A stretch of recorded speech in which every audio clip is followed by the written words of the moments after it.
What is happening, people? It is Brian, Alsruhe, and since that last video ran long, obviously there was no training. So today I'm going to try to take you guys through my upper body day and my overhead press day, to be more specific.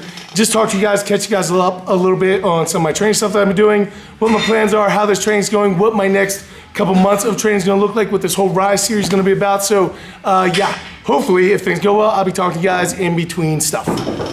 Let's go. What is happening, people, and welcome to the commentary. So welcome to the very first workout of this whole entire Rise series. And the whole idea here was that I was getting back to giant sets and actually moving around, trying to do some pretty cool stuff. I talk about what my previous couple weeks has been here upcoming in a second. But basically on this day, I was hitting 8s on the log. Now I'm not showing you all the reps because it's very light and very boring to watch. However, I'm just trying to build right now. The entire giant set was a 50-foot arm-over-arm sled drag that you're seeing here. Sorry for the shaky Blair Witch Project camera work there. To a 50-foot backward sled drag, which I actually forgot to hit record on, to the clean-up press, where I was doing one clean and then pressing away, doing sets of 8. I don't even know what the weight is there. I know I finished up around like 180 pounds, which would normally be nothing for me, but it was a lot today. And then I was doing 30 double unders into some of these landmines right here.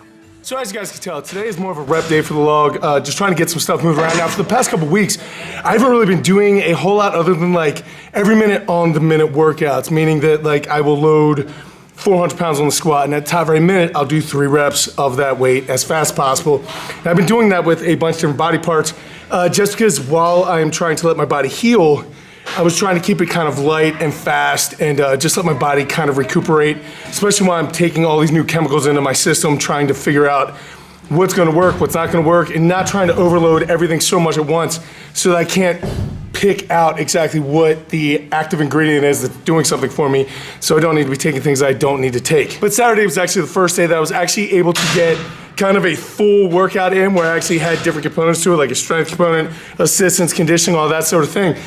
So I figured today, starting this week, I would kick right into it and jump into the first day of my new program. So for the next couple weeks, you guys are gonna be seeing a lot of strongman, a lot of giant sets, a lot of moving, a lot of fast stuff, but hopefully I'll be healing the entire time. So like I said earlier, maybe it was in the other video, but I am able to eat 2 meals a day right now, which is the first time this happened for like a year. So my body's already starting to fill back out. The strength is starting to come back. It's all gonna be really awesome things. It's just depending on how quickly I can get it done. So as you guys can see here, this arm over arm sled drag is going to be an antagonistic muscle group for my overhead press for the day. Now, I know that's not an exact science. However, it worked close enough. I didn't feel like setting up weighted pull-ups, and the arm over arm sled drag just is more fun to do sometimes. Now, the hardest part of this entire giant set is definitely this log press for me. It's definitely my hardest overhead press anyway. I can do almost 100 pounds more with a barbell or an axle than I can with a log, so I suppose that's why I have to work it so much. All right, so that finished up the strength portion of the workout. Now I know things are very, very light, so I'm working on a percentage right now that is probably around like 275 type of thing for a log overhead press, which is much, much lighter than my real PR. However, right now, not really sure where my real PR is, and the last thing I want to do is jump into this a little bit too fast. So I'm just going to be a little bit cautious here at the beginning, enter with some trepidation, and after a couple weeks, I will absolutely be able to have a better idea of more accurate PRs of where I'm actually at. But for right now, it's just about movement and getting through it again, but that is the end of the strength stuff. All rep stuff, very high rep, a couple rounds, and then I'm gonna move on now to the technique stuff, which is gonna be my bench press, and I'm also gonna be doing meadow rows, which I'm actually choosing to do on my T-bar row instead of a corner barbell, because I already have that set up from my strength stuff. But if I have a little bit of time in between, I'll probably jump in, do a little bit more of those landmines. Anyway, yeah, at top every minute, I'm gonna be jumping in, hitting a couple meadows rows, hitting my bench press, very, very light, just working through the technique, trying to make every single set perfect. And by perfect, I mean not screw it up too horribly. All right, so in my infinite wisdom, I just told you guys I was doing every minute on the minute, and that's what I started out doing here, doing 5 meadows rows each side, and then 5 bench presses on the minute, and then realized that took up the entire minute, and so I just literally worked solid for 7 minutes, and then went back and looked at my paper to see that I actually was wrong completely. Anyway, the reason why is because I am 1 day ahead of our athletes, right? So I'm doing the program one day ahead of them so that I can see how sore I am, what hurts, what doesn't hurt, so that when they come through the program the day after me, they will have better results than I do. However, Sometimes my stupid puppy brain forgets that I am on a different day, so I will read what the athletes have for the day that I already wrote instead of what I am doing, and that's what happened here because I was supposed to be taking a lot more rest than I actually did. All right, so that was kind of a whirlwind because the time wasn't exactly like what I thought the time. Anyway, the technique work is done, so now we're going to move on to the assistance stuff, which is more of a finisher. It's always going to be on the clock because I do not like doing assistance work, so I try to stick in some sort of competitive environment, so I will do as much as possible, short amount of time, get it over with. Also, hopefully includes some conditioning. We'll see. All right, so what I decided to do to make it hard to wash my hair in the morning was 40 seconds of Arnold presses to 40 seconds of dumbbell lateral raises to 40 seconds of face pulls where I'm hoping the band doesn't blind me every single rep, and then to 40 seconds of squeeze presses. Now I was taking 20 seconds rest in between so that it was like a full minute set. After those 4 exercises, I would take a 1-minute break. I did this for 3 rounds, so it ended up taking me 15 minutes total. I actually had the athletes do it for 2 rounds because I felt that was enough. But yeah, so that actually finished off that day for me, and now you're joining me for day 2. Very bright. All right, so here we are on the second day of this video where I'm going to be working more on my lower body, or more specifically my deadlift day today. Again, still staying light, trying to do things. I'm doing the axle deadlift in an attempt to keep my puppy brain in check so that I actually keep things light instead of going heavy. I'm also going to be doing some long distance farmer's carries, I don't know. I'm going to be doing a bunch of stuff. Anyway, gonna try to talk to you guys throughout it. Let's go. All right, so very first thing I want to get into before I even talk about any training is you guys see this awesome, beautiful axle here? That is an Ironmind axle that was actually sent to my gym from one of my buddies. I've actually never met him in real life, but back when I posted on T Nation all the time as Alpha in the training log section, there was another guy when there was pretty much like 5 strongmen around, and his name was the Punisher. If you guys are part of those strongman forums at all, you'll know exactly who he is. He's super positive. He's an awesome dude. I don't know that he wants me to say his real name, but man, I love this guy. He's awesome. Anyway, he's been a supporter of mine since the beginning, so he sent me this axle, and I am overwhelmed with gratitude, man. So cool. But with that axle, I was doing sets of 8 at 405 pounds, and then into these farmer's walks. Now, basically, we walk to the barn and back a lot of times at my gym when it's nicer out because, honestly, it's just so much nicer than making a billion trips across the gym. Then these are, man, I can't even remember the halos. Those are plate halos that I'm doing with the wagon wheel. The wider circumference of that actually makes me feel like it's a little bit harder on my obliques. Whether it is or not is highly debatable, but I was actually struggling with these deadlifts, man.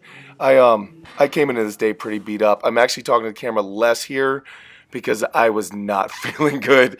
I was really struggling with the nausea, and doing these types of walks wasn't helping. That is a long distance. As you guys can tell, that area is shaped like a bowl, how it goes up to the barn and then it comes up to the gym. And so you kind of get a downhill and an uphill portion of both. And we do all kinds of things from sandbag carries, keg carries, all of it around to that barn and back. And it's miserable every single time. But man, it is one of the natural things that's just around the gym, along with like an awesome pond and a hill for hill sprints. It just makes it a very unique and awesome location. All right, so we're just walking out to the barn now to return the farmer's handles back.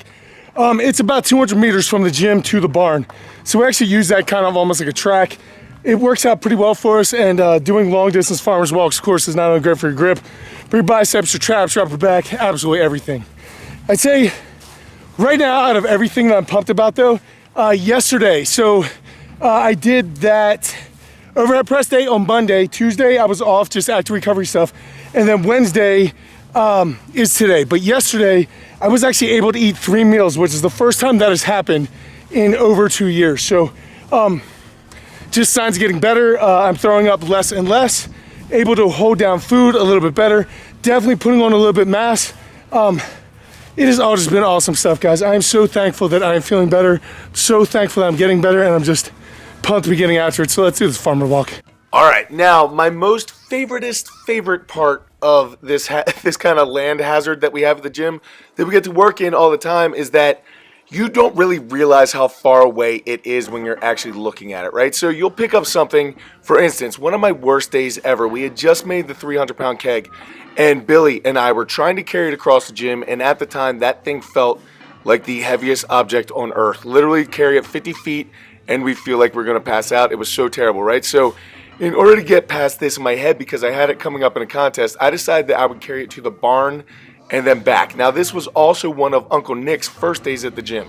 So I carried that keg all the way out to that barn, and then I put it down, and I turned around and I looked, just that same view that I started this conversation with, and my heart completely sunk. I was already sick. I was throwing up, and I knew I was only halfway there. So the way back took me substantially longer than the way out, and by the time that I got back there, I just put the log or the keg down on the ground, collapsed, and laid there. And Nick, who didn't really even know me that well at the time, just got some waters, walked them out, put them next to me, didn't say a word, and walked away. Anyway, so that entire story took up the technique work for the day, where I was doing squats with a spider bar, and now we're looking at my assistance, which was nothing more than some good mornings with the spider bar to some glute ham raises. Honestly, one of the areas that I think that I've lost the most is my posterior chain, so you guys are going to see me hammering these areas so much over the next couple months. So yeah, this ended up being 2 workouts of the week, and then I actually finished the video out with the outro from the first day, so there's going to be a little bit of discrepancy here. Anyway, guys, I hope you're enjoying this. I'm going to be keeping you guys up to date because I'm not going to have a lot of time to do other videos, so you're going to be seeing a lot of training. Yeah, that's the end. That's the end of it all. So I need to run. I need to go coach, but thank you guys for joining me on this. Hopefully the commentary was helpful. Hopefully doing some of this, I'll be able to explain to you guys through some of these workouts what I'm actually doing. I know that I'm going to do the full week and do kind of the compilation like I have been in the past. I will break up some individual workouts like this, but either way, I'm just happy to be doing it. So thank you guys for joining me. I will catch up with you later in the week. Until I do, go out to something amazing, guys. Keep working hard, people. Be nice to each other. I'll see you then.